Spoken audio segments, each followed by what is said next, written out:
आवाज़ to district forum के ज़ेर एहतमाम मकामी होटल में एक तकरीब का इनेकाद किया गया है, जिसमें मुख्तलिफ मौक़ों पर बात की गई है, ख़ास तौर पर जब भी मुशक्क़त हो या तशद्दुद हो या कम उम्री की शादियाँ हों। तो मज़ीद पर हम बात करेंगे, हमारे साथ मौजूद हैं बिस्मिल्लाह इरम साहिबा, उनसे जानेंगे इस हवाले से कि मैडम बताइएगा कि आवाज़ फोरम 2 का प्रोग्राम आ चुका है, तो इस हवाले से आज आपका एक तारुफ़ी सेशन भी हुआ है, तो क्या पैगाम है? डिस्ट्रिक्ट खानेवाल में आवाज़ टू एसपीओ के ताउन से स्टार्ट हुआ है, और इसके तहत जो डिस्ट्रिक्ट फोरम की फॉर्मेशनिंग हुई है उसमें ट्रांसजेंडर, मिनॉरिटीज़, फ़ीमेल, मेल और पर्सन विद डिसेबिलिटीज़ तमाम लोगों को शामिल किया गया है।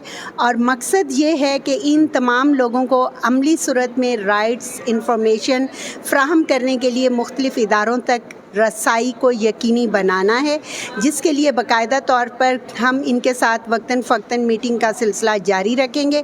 इनको दरपेश मसाइल को हाईलाइट करेंगे और उनको हल करवाने के लिए इदारों तक जो सलूशन है वो फराहम करेंगे। इदारों से मसाइल हल कराएंगे। ट्रांसजेंडर भी हमारे साथ मौजूद है, क्या कहेंगे कि इस तरह के जो तकरीब होती हैं या फोरम होती हैं, यहाँ से आवाज़ उठाई जाती है, इससे कोई फ़ायदा पहुँचता है आप लोगों को? अस्सलाम वालेकुम। पहले तो मैं 24 न्यूज़ का शुक्रिया अदा करूँगी कि उन्होंने हमें टाइम दिया और हमारे से टाइम कीमती।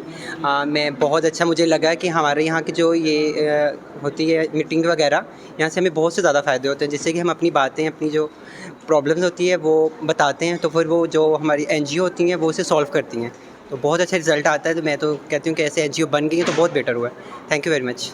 जी बिल्कुल, यहाँ पर मौजूद लोगों को इस हवाले से आगाही दी गई है कि एक आम आदमी तक कानून की आगाही जो है वो कैसे पहुँचा सकते हैं। तो साथ साथ यहाँ पर मौजूद दीगर कम्युनिटी के लोग हों या ट्रांसजेंडर, उनका ये कहना है कि इस तरह के फोरम से उनको फ़ायदा पहुँचता है।